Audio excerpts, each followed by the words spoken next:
All right, so this is the third part of the installation of this screen on a Ford F-150. So I just want to show everybody how it looks. It looks really well. I put the bracket in the back, so it looks kind of original. Looks really good. Want to show in the back. See if we can see it. Yeah, so that's the connections over there and going in the back. Goes to the center and then go back to the dash. Also, I use this 12 volt, so I unplug it. So this is the kind of like um, the plug that I use for connecting this guy, and it works really well. So yeah, and for now I wasn't able to plug the USB. This USB is supposed to be the one that you can just plug the phone and it will work with the screen. At this moment, I haven't connected yet, so in the future I will do it. At this point, I just wanna connect and see how it works, and it works well. So we can see this. That's too many. I mean, you can't give up that many free throws. But And the radio is working. Also the camera. Let's put the camera. That's the camera. It's working very well. Two good things about this thing is like the camera was kind of like easy to plug in, so there's no problem with that. And yeah, overall it's working. Right now I just connected through the radio signal, and that's because I still trying to figure out the best way to plug in straight to the car system. And it's because, like I mentioned before, I have my situation is a little bit different than other, probably somebody who have a better stereo. Originally the screen wasn't working, so I wasn't able to see what was going on with the connections through the screen. So I had to figure out something in the meantime. But overall it's working. What I like about this and what I don't like about this. I will start with the things that I didn't like, or kind of like a little bit annoying situations. And this is to, like, just considering the price, because this is really cheap. Like, and in some places you can buy it like for even like $40. So it's really cheap.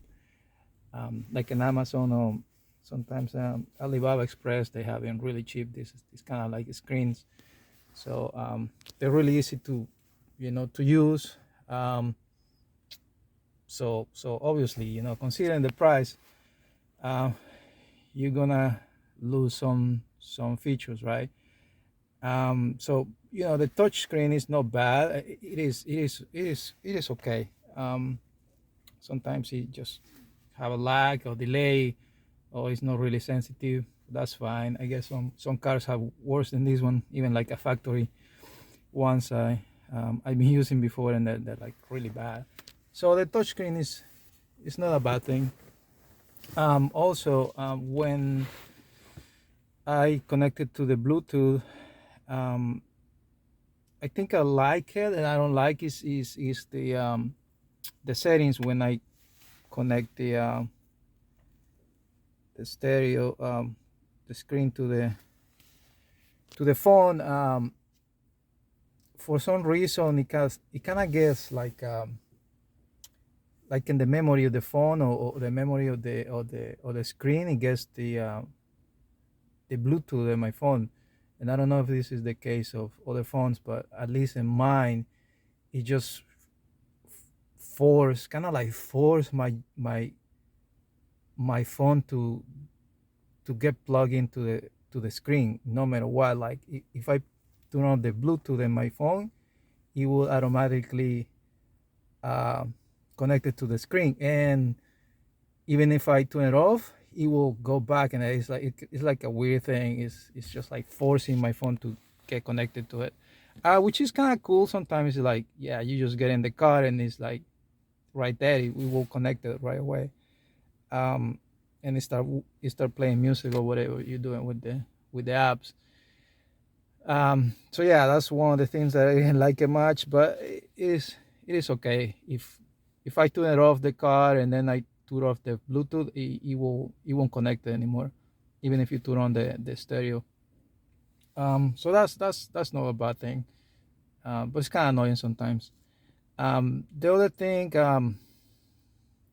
yeah, the other features, doesn't have a lot of screen changes. Like for example, it's just the map. It's always there.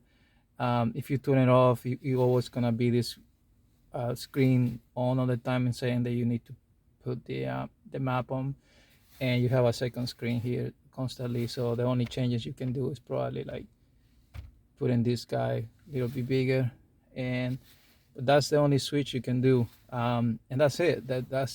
And of course you have the apps, right? So, but that's it. That's it. There's no more features than that. So basically, it's two screens, and it's always like that. There's no settings that you can change it or anything like that. And if you just go back home, let's see. Sometimes it's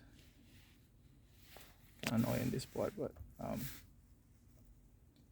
yeah, it's very locked in those features. So yeah, there's not much to do in there. So basically, just go there and yeah. So there's not a lot of features on these screens. That's fine. I'm just saying, like I was mentioning, considering the price is something there I can live with. What other things I kind of like it. Yeah, it is good considering the price.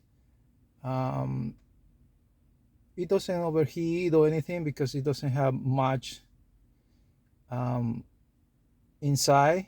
Basically, I kind of open it and yeah, it's just a small board, um, a radio board. There is like a Chinese version um, of many other stereos in the market. So it's kind of like the simple things to do, and then they just put a screen. So it is the basic stuff for kind of having like a like a screen like this in a car. So basically, it's really easy to use.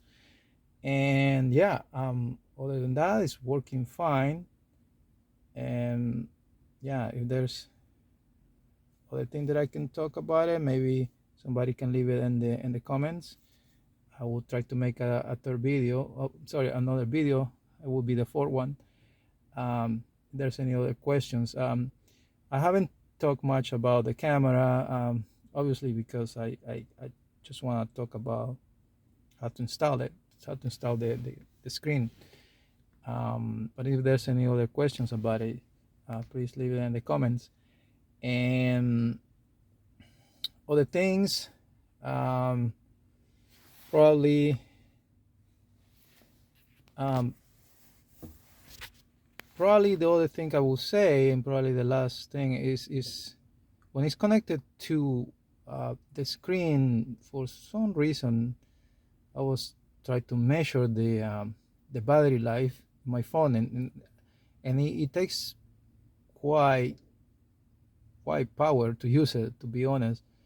At least in my phone, the percentage start to dropping above normal, I would say.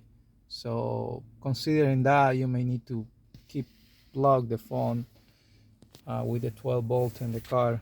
It's just a recommendation because it requires use a lot of power. At least it start to take a lot of energy from the phone. And yeah, it's working good. For now, like I said, I just plug into the radio.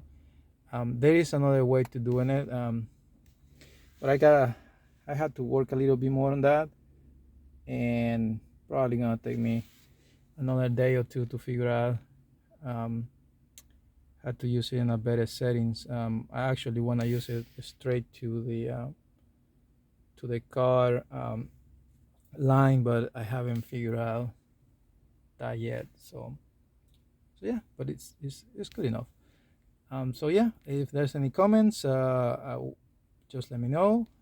Thank you for watching, and yeah, see you next time.